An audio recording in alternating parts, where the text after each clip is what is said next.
Hello, everyone, and good evening. Welcome to the Linglobe channel. This time, we'll be bringing you content about preserving the world's languages for the future. Please enjoy it to the end.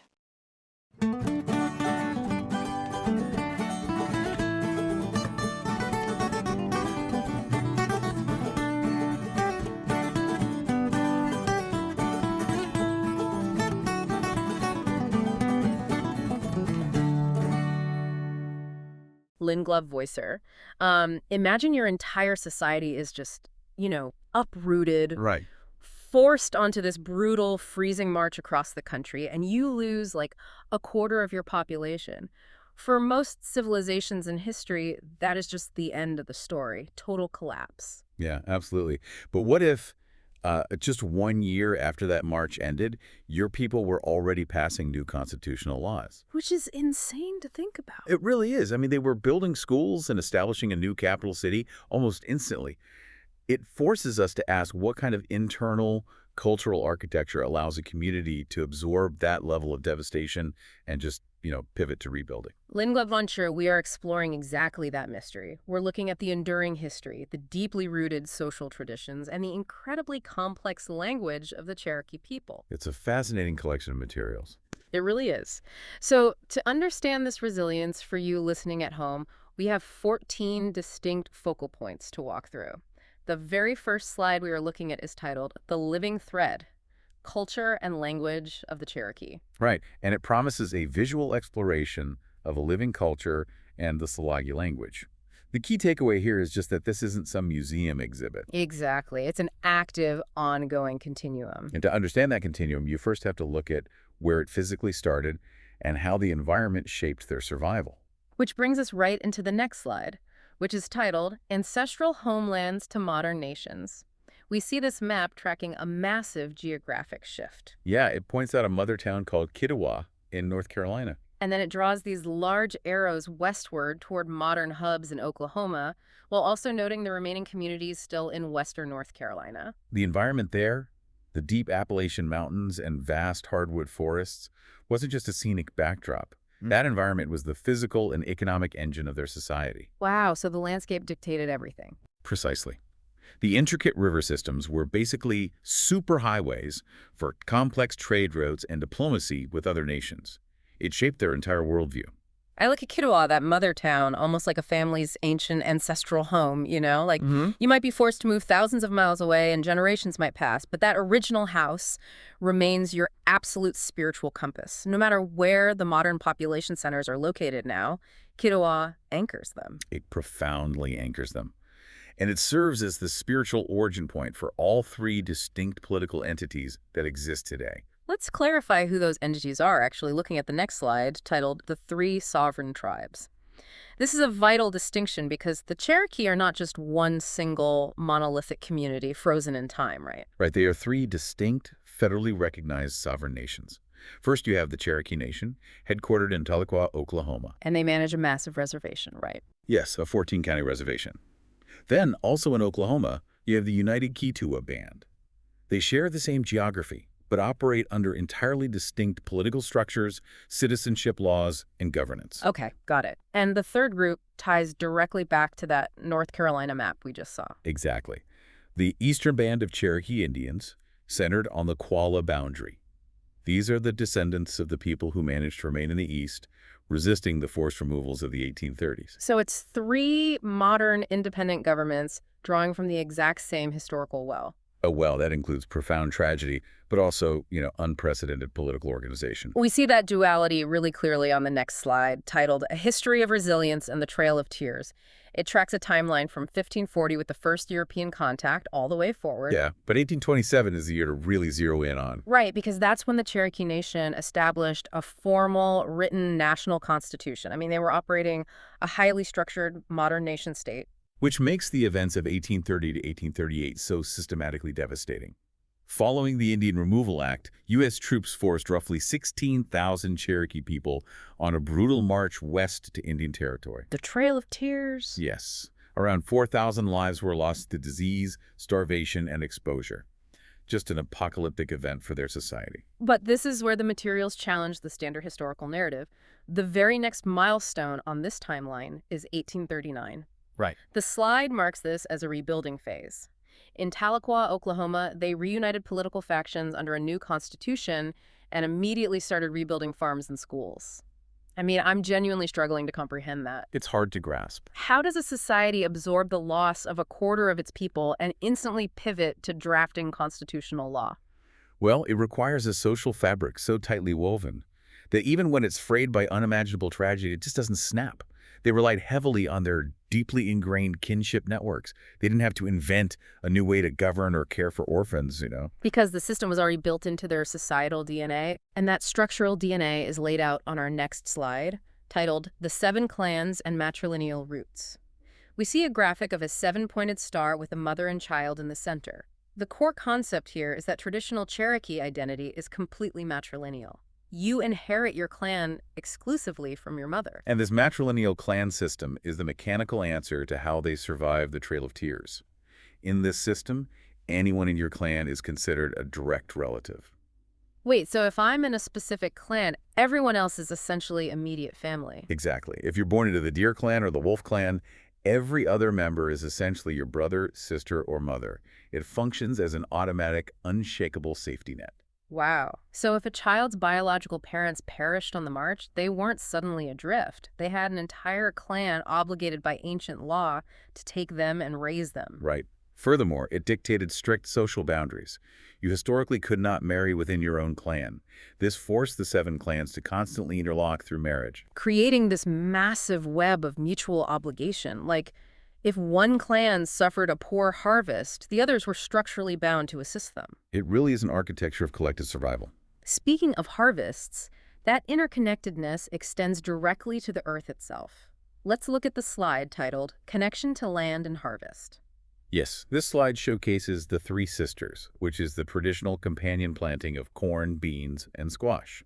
The brilliant mechanism behind the 3 sisters is how the plants actively support each other's biological needs, right? Exactly.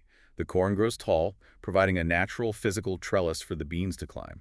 And then the beans pull nitrogen from the air and fix it into the soil. Acting as a natural fertilizer. Precisely. Meanwhile, the broad leaves of the squash spread across the ground, blocking weeds and trapping moisture in the soil. It's a brilliantly self-sustaining ecosystem. The slide actually calls this generational stewardship. Because today, they aren't just practicing the same methods. Through seed preservation programs, they are literally planting the descendants of the heirloom seeds their ancestors saved and carried over the Trail of Tears. That is incredible. When you plant that traditional seed, you're interacting with a living biological artifact. It demonstrates that the environment isn't a commodity to be extracted. It's a relative to be protected, requiring intimate generational knowledge of seasonal shifts and soil chemistry. And that preservation of physical artifacts brings us to the preservation of cultural memory.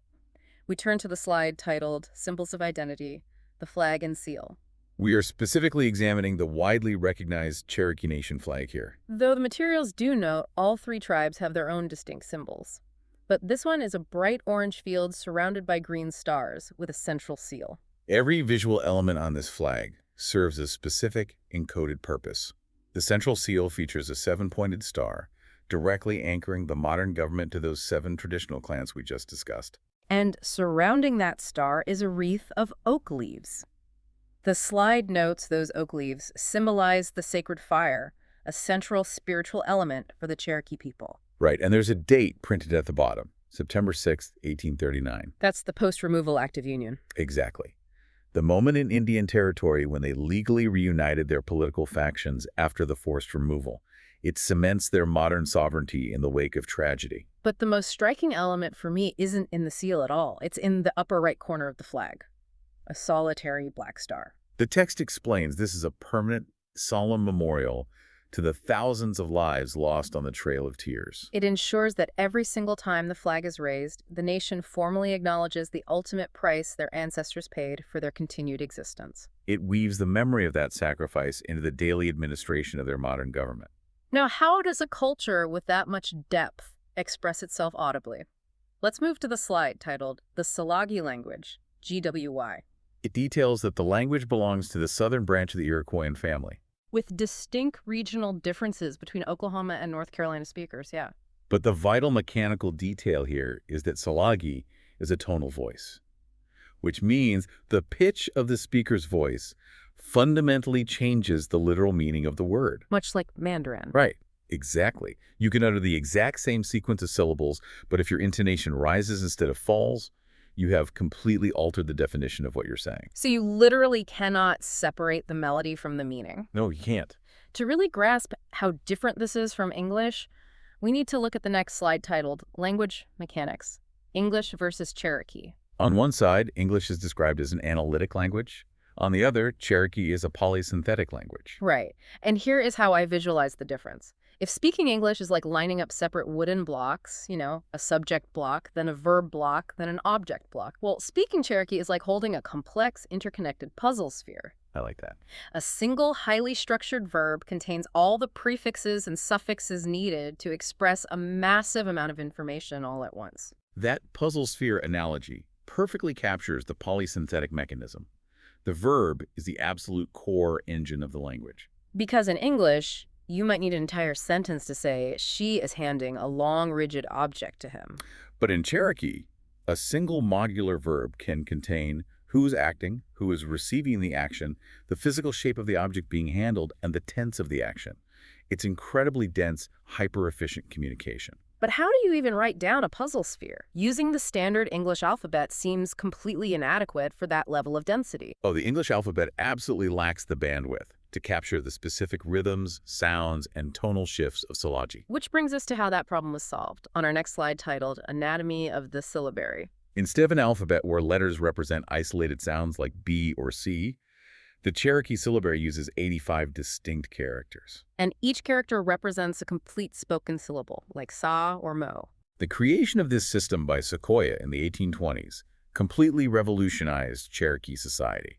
It allowed an entire nation to achieve mass literacy in their own language in just a matter of years. And the slide gives us some foundational examples of these characters in action.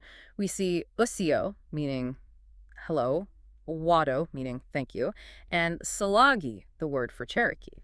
It also includes a crucial warning for anyone trying to learn, though. Right, that romanized spellings like trying to write osio using standard English letters are fine for beginners, but they strip away the language's tonal complexity. Yeah, to truly read and write the language as intended, you really must use the 85 characters of the syllabary, because they were engineered specifically for the unique acoustic properties of the language. Which brings us to an incredible technological through-line seen on the slide titled From the Cherokee Phoenix to the Digital Age. It contrasts the year 1828 with today. On the left is the Cherokee Phoenix, the first Native American newspaper which adapted those 85 characters for a printing press. And on the right, a modern smartphone displaying a text message written in the Cherokee syllabary. It highlights a history of aggressive adaptation. Today, those 85 characters aren't historical curiosities at all. They've achieved full digital integration, coded into global operating systems on computers and smartphones everywhere. That just fascinates me. Because historically, technology like the printing press or mass digital media has been weaponized to erase indigenous cultures and enforce English dominance.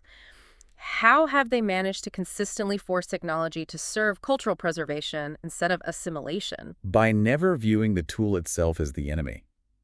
When the printing press arrived, they didn't reject it. They engineered one for their own characters. Wow. And when the digital age dawned, tribal leaders actively collaborated with major tech companies to ensure the syllabary was embedded into Unicode standards. They consistently hijack new technology to amplify their own voice. And they need every megaphone they can get right now because the reality check is on the next slide, titled Revitalizing the Voice. The baseline statistic here is stark. There are only about 2,000 first-language speakers remaining today. Dropping to that number is a critical emergency for any culture. It absolutely is. A first-language speaker carries the deep, intuitive knowledge of those tonal nuances and that polysynthetic worldview we just discussed. Because when they're gone, you can't just look up the melody of a word in a dictionary. Exactly. So to fight this, the three tribes have launched a massive, multi-generational counteroffensive. The slide details three main pillars. First, immersion schools, where children are taught their daily subjects entirely in Tsalagi. And second, master apprentice programs. Which is arguably the most vital tool they have. It pairs a fluent elder directly with a dedicated adult learner for hundreds of hours of one-on-one time. That makes total sense. That's really the only effective way to transfer the complex, unwritten subtleties of a tonal language that an app simply cannot teach you. Right. And the third pillar utilizes the technology we just discussed, creating digital translation tools and expansive online dictionaries. It's a comprehensive, modern strategy to ensure the voice survives the century. And witnessing the dedication of the adult learners in those programs is just a massive testament to the endurance of the culture. But, cultural survival isn't just about what you speak. It's about what your hands make and how your body moves. Absolutely. We shift to the slide titled The Art of Cherokee Craftsmanship. The imagery shows complex, geometric basket weaving using river cane and honeysuckle. Their basketry requires an astonishing level of mathematical precision and environmental knowledge. Really? How so? Well, you have to understand the exact structural properties of the river cane and the white oak to achieve those complex double weave patterns. They are so tightly bound they can literally hold water. Oh, wow, that is incredible. And the slide emphasizes a concept called the colors of the earth. These vibrant reds, deep browns, and yellows aren't from synthetic dyes. No, they are achieved by boiling natural materials like black walnut and yellow root. It's a chemical process that takes the literal landscape and binds it into the art. Which, again, requires the generational stewardship we mentioned earlier. If you don't know the precise season to forage the yellow root or the specific chemistry of the boiling process, the color simply won't hold. The art demands a deep scientific knowledge of the local ecosystem. And that physical connection to the environment spills directly onto the playing field as well. Our final slide is titled Traditional Sports and Community Games. The centerpiece here is stickball, known dramatically as the little brother of war. Stickball is an intensely physical, full-contact game played on a massive field with handmade hickory sticks. The mechanics of the game are grueling, but its historical purpose is what makes it so fascinating. It was frequently used as a diplomatic pressure valve. A pressure valve, like to prevent actual conflict. Exactly. If two communities had a serious dispute over land or resources, instead of going to actual war and losing lives, they would settle the conflict on the stickball field. That is incredible. It's diplomacy through extreme physical endurance. It really is. The slide also breaks down a few other games that require a mastery of physics. Cherokee marbles is a strategic game played on a sprawling dirt field with heavy stone balls where you actively block opponents. And Junkie involves rolling a polished stone disc across the ground and throwing wooden poles to anticipate its exact stopping point. And then there's the atlatl, an ancient throwing tool that uses leverage to launch a dart with immense velocity. Notice the underlying theme of all these traditional games, though. Whether it's the intense physical collision of stickball or calculating the trajectory of a stone disc in Chunky, they require profound situational awareness. You have to intuitively understand physics, terrain, and group dynamics to succeed. So let's tie all 14 of these slides together for you listening. If there is a single revelation from our time with the materials today, it's that Cherokee culture absolutely refuses to be static. Never static. From their matrilineal clan system that caught them when they fell during the Trail of Tears, to a polysynthetic language that forces them to view the world as an interconnected puzzle sphere, all the way to their modern digital integration and their powerful sovereign governments. They are a continuously evolving living thread. Their history is a masterclass in holding on to your absolute core identity while completely mastering whatever new tools the era throws at you. Totally. And as we wrap up, I want to offer a final thought for you to consider regarding that polysynthetic language. Think about how speaking a language where a single word seamlessly interconnects the actor, the action, and the physical environment might fundamentally rewire a culture's worldview. That's a great point. If your brain is trained from birth to speak in interconnected puzzle spheres, you might naturally view every event in life as part of an inseparable greater whole, fostering a much deeper sense of universal connection than a language built on separate, isolated parts. Thank you for watching until the end. We will continue to bring you many more languages from around the world. Please subscribe to our channel. See you next time on the Linglobe channel.